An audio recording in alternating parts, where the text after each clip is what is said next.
To the cops here today, I need you to know help is available to you. Help is here. You are never alone. What seems unbearable today will be more manageable tomorrow. The first step toward a solution is speaking to someone. Powerful words there from the NYPD commissioner after losing 2 veteran officers to suicide within 24 hours of each other. On Wednesday, the body of Deputy Chief Stephen Silks was found near the station house where he worked. He was a 38-year veteran of the department. He had recently submitted his retirement paperwork. And then the very next day, officers found Detective Joseph Calabrese dead in his car. He was a husband and a father. He'd been with the NYPD for 37 years. Joining me now, psychologist Terry Lyles, author of Caught in the Crossfire, Achieving Emotional Recovery and Stress Relief After Gun Violence. I mean, that's the whole point here.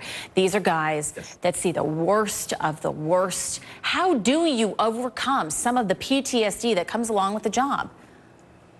Yeah, Lance, great to be back with you again. This is always a hard conversation to have. I mean, these 2 veteran individuals that gave their lives protecting the public, and then something like this happens. And, you know, there's not always answers at first. In most cases, they're not, and there may not be answers for a while. And that's the first part of recovery, is just to start the process of recovering. And it's like the chief just said, you know, you need to be processing this. The individuals that survive this, they need help. They need to be talking it through with professionals. That's part of why we wrote this book. That's a free giveaway, actually, because it helps after gun violence. How do you achieve emotional regulation after something like that happens? And it's not easy to do, but it is a process, and you got to go through the process correctly.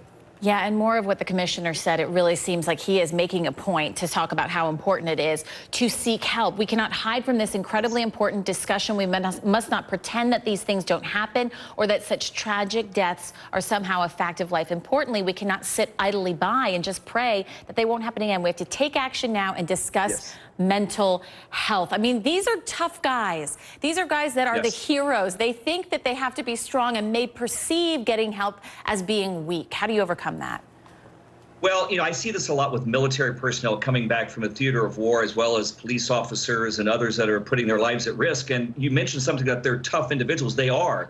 But toughness breaks. Something that's tough becomes rigid if it's not processed and can break. So there needs to be elasticity, which means we need to become vulnerable as leaders, especially that are charging into danger, to know that you can do it in such a way, but you need to prepare for that. And I think we have to really up our game on preparing first responders on how to do the emotional conditioning. So when the recovery process does happen, it's built into their nervous system and into their psyche. And there's a way to do that. There's a way to relieve that pressure and process it so it doesn't build up and then explode like we see in these 2 individuals' places. So the process is, you know, you have to process it, obviously. You've got to get help. You've got to share that, and then you'll eventually heal. And the whole game is people that have to survive these kind of losses will have questions the rest of their lives. Those questions may not be answered, as I said at the top of the show, but what we need to know is, are they getting the help they need? Can they process, let go, and learn from that and grow from it? Because they still have other family members that they need to live with. And that's why Caught in the Crossfire was such a pivotal piece that we use as a giveaway. And they can get that right off my website at just terrylyles.com, TerryLyles.com. It is a free download.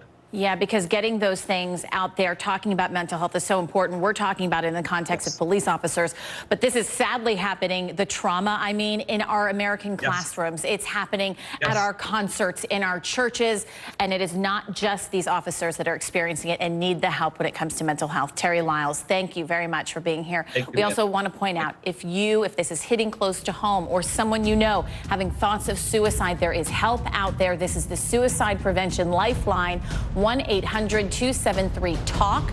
You can also text HOME to 741-741. We're back after this.